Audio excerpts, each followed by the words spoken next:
现在进入了夏天，天气比较炎热，大部分人晚上睡觉的时候会把空调温度调到26度，那这是合理的吗？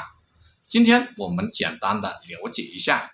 经过我大量的去查找资料，发现晚上长时间开26度，不仅是耗电，而且还容易感冒。因为人在睡着的时候抵抗力会下降，大部分人的建议是晚上睡觉可以开到27度。由于晚上和白天的室内温差太大，白天休息可以开到26度，那开26度和27度哪个更省电呢？从理论来说，空调设定在27度时，比26度的时候更为节能环保省电。为什么呢？这是因为空调负荷少了，制冷压缩机的运行也少了。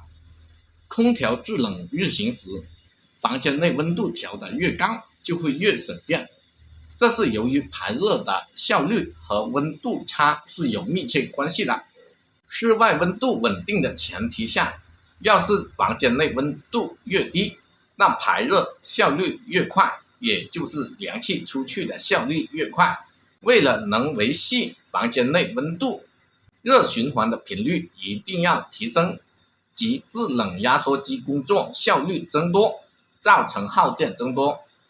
因此通常27度比26度会省电许多。不管什么都不是绝对的，如果你住在顶层房间，估计你开20度也睡不了。